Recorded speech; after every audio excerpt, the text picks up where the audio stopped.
Coming up on show 542, we talk the Megapack. Elon's been tweeting. I don't know, what's he said this time?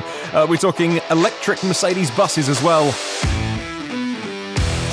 Well, those stories and many more. We're talking about whether the grid can cope with smart charging and vehicle-to-grid as well to get some energy from your EV. Lots more to talk about on today's show. For Monday, 29th of July, even though I'm technically recording this on a Tuesday, yes, I know I'm still running behind. Good morning, good afternoon, or good evening, wherever you are in the world. Welcome to the show, where we bring you the last 24 hours worth of news which you may have missed. I'm working on a pretty of a massive project, and the bit that I'm working on is pretty big. It's part of a bigger project as well, which is taking up all of my waking hours, and actually most of my sleeping ones. I'm dreaming about this thing. So, hence why the podcast is running a little behind schedule, but I'm going to carve out some time to catch up, I promise. Thank you as always to Ive.com for helping make this show. Ive is the world's first marketplace. In the USA, if you are buying or selling an EV, the thing that everyone does now is go online and types in myiv.com. But if you are the one person that hasn't checked it out yet, go on, what are you waiting for? Elon's been tweeting, firstly, Tesla Megapack now available for utility scale energy storage. He also, in reply to Ryan from Ride the Lightning, who was asking about the solar roof tile progress, working on version 3, says Ryan, Elon replied, spooling up production line rapidly, hoping to manufacture around 1,000 solar roofs a week by the end of this year. Right, where do we unpack this? Let's start with talking about the Megapack. The Megapack, such a cool name, is utility-scale energy storage. Now, Tesla say that less than 2 years ago, Tesla were building and installing the world's first ever lithium-ion battery in Hornsdale, South Australia, using Tesla PowerPack batteries.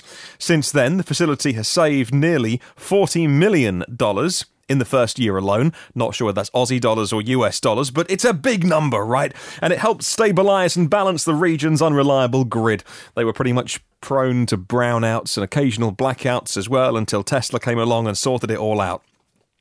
Well, to match global demand for massive battery storage projects like Hornsdale, Tesla has been working behind the scenes on designing and engineering a new battery project. And it's all about, specifically, a product for utility-scale projects. It's called the Megapack. Now, using Megapack, Tesla can deploy an emissions-free 250 megawatts or 1 gigawatt hour power plant in less than 3 months, and they can do it on a 3-acre footprint. It's 4 times faster than a traditional fossil fuel power plant of that size, and that's deeply impressive, both the time they can do it. If you are a local government, a province maybe, that needs a gigawatt hour power plant, don't use a dirty peaker plant. Get hold of Tesla, and within 3 months, on a 3-acre plot, you can have one of your own. Well, the Megapack can also be... Sorry, it just sounds like a superhero, right? Does it sound like it'd be in a Marvel comic or something? Mr. Megapack. Megapack can also be DC connected directly to solar, creating seamless renewable energy plants. Megapack will act as a sustainable alternative to natural gas peaker power plants, even coal-powered peaker plants. They fire up when the local grid can't generate enough power at peak time. We're not often talking as well, 5 to 7 p.m. at the end of the day. Well, they cost millions of dollars a day to operate, and some of them are the least efficient and dirtiest plants on the grid and on the planet. Instead, Megapack installation can use stored excess solar or wind energy to support the grid's peak loads. The other thing as well to do with subsidies is a lot of these peaker plants are on a contract around the world. So many of them are on a deal that whether they fire up or whether they stay turned off for the whole year, they get paid because the grid needs to be able to supply electricity. And so you need to know that if you need to call on this peaker plant at a certain time, then they're going to be standing by to fire up, to spool up within. Some of them can do it within a few seconds, like they keep the coal burning, for instance. And then if they need to spin the turbines, they can do that from the steam created. They can start, but it can take a few seconds to start making electricity. Of course, Tesla's battery technology can turn on instantly.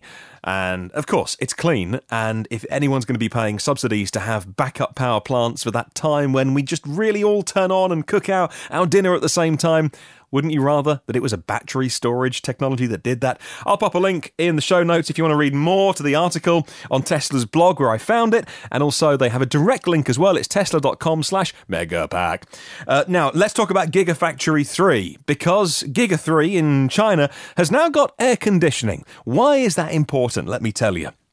Tesla's Gigafactory 3 has only been under construction for a matter of weeks, but sections of the massive Shanghai-based complex are already approaching their operational phase, as could be seen in a recent drone flyover of the site. The General Assembly building for Model 3 and the Southwest substation are near completion, says Simon at Teslarati. Well, he's been looking at the new video and noticed that around 35 industrial-grade air conditioners are now on the roof of the building for GA, for General Assembly. The AC units appear to have been installed on the finished areas of Giga 3, which, as the recent investor letter updated us on, those areas are now being fitted out with EV production equipment already.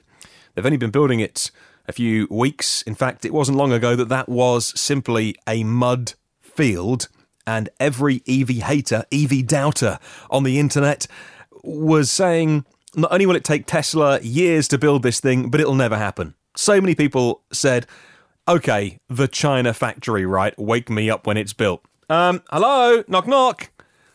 It's built.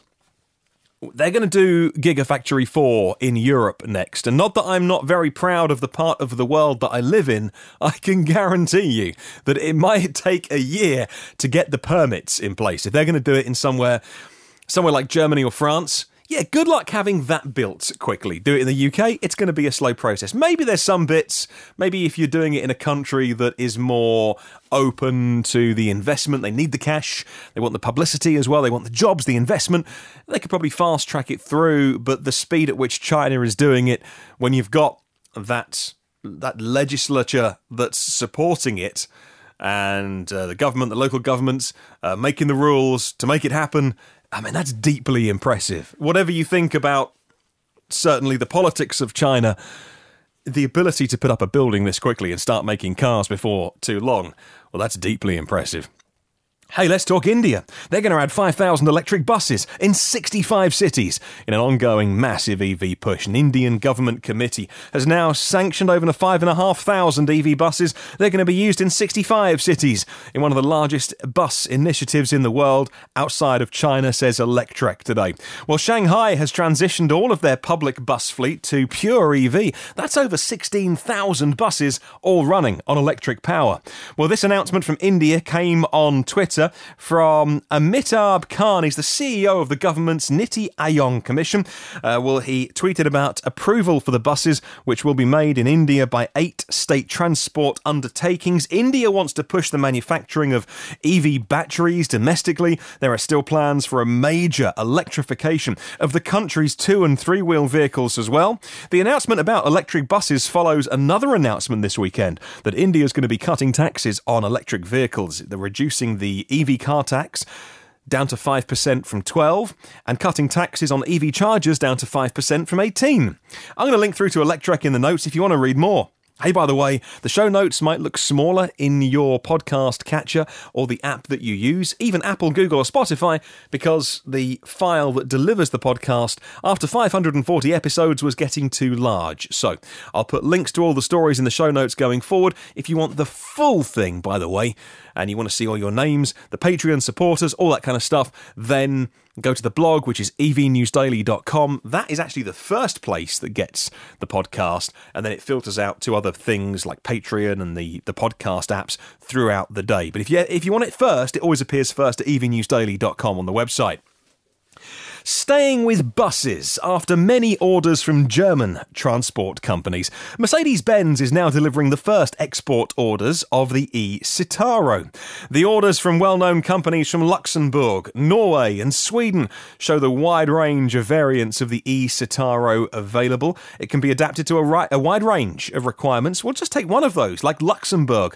Their Voyage Emile Weber has chosen 9 of the 2-door Ecitaro buses. Well, they're equipped with 12 high-voltage battery packs, a capacity of 292 kilowatt-hours, and besides that equipment, they do things like a funky colour concept of the passenger compartment to make actually riding the bus more fun. From the upholstery of the seats to the grab bars or the sidewall panelling, everything is red. The floor is covered in a wooden, homely wooden look, and all of the seats are on raised platforms and feature 2-point harnesses for seat belts. They've got over 600 vehicles in the fleet, ranging from minibuses to luxury coaches, and now they're adding EV buses. Love it, love it, love it, love it. Let's talk to Tesla owners. Are you one? Do you drive a Tesla? I don't, but I love to follow the company. Tesla's version 10 of the firmware was always going to be a big one. This was never going to be a slight iterative improvement. Version 10 is on the horizon, and it's going to be released to owners starting as early as next month. We're talking August, according to Elon Musk. After the company's early access program results from V10 are assessed, the sort of beta program, if you like, a wide release of the firmware will follow, writes Stacia for Teslarati. Well, several upcoming V10 features have been revealed by Elon on Twitter. New games, infotainment, improvements in autopilot behaviour on highways, traffic lights, stop sign recognition, smart summon. Wasn't that called enhanced summon at one point? It's gone through a few rebrands. Smart summon is coming. What are the games they're adding? Isn't Cuphead one of them as well? Man, it's going to be a big update. Also mentioned was a feature called Joe Mode. Is that... Why would it be called Joe Mode? What have I missed? Have I missed something? I mean, it's... not hard for me to miss something, but why is it called Joe Mode? Can you tell me?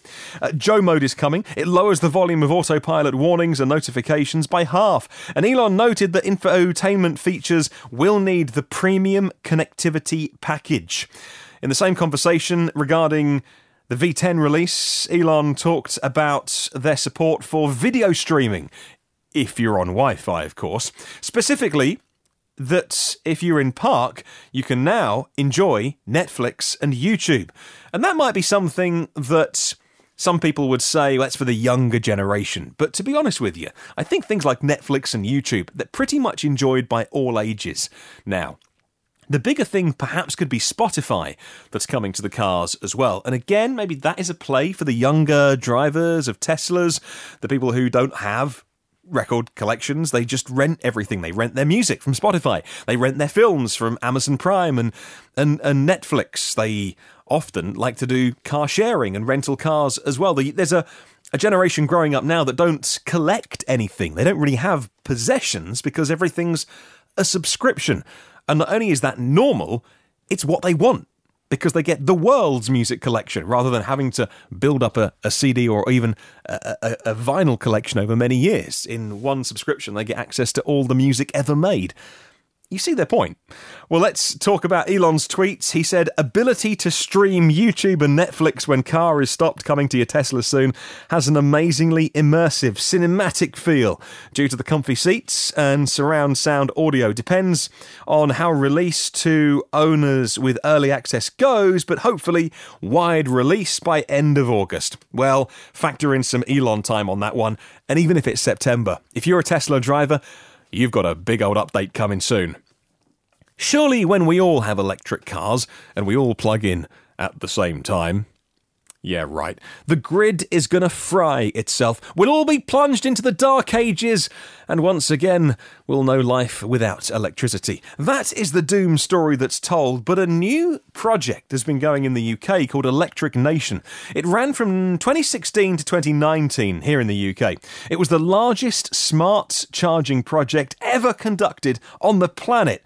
Well, Greenflux has now published the results of that. Summarises electrive.com. There were 673 smart chargers installed in people's homes as part of the project, researching the control charging of EVs. So people would get home from work, plug in their EV, and let the smart chargers do the rest. It wouldn't start charging immediately. If they got home at 5, peak time, remember, wouldn't necessarily start charging unless you override it because you've told it, I need to go to work tomorrow and I need this many miles. Among other things, the project recorded the times of plugging in and unplugging, the duration of the charging process, and the amount of electricity consumed. In this way, the system monitored the overall demand and was able to instruct individuals charging that they should reduce their capacity if necessary.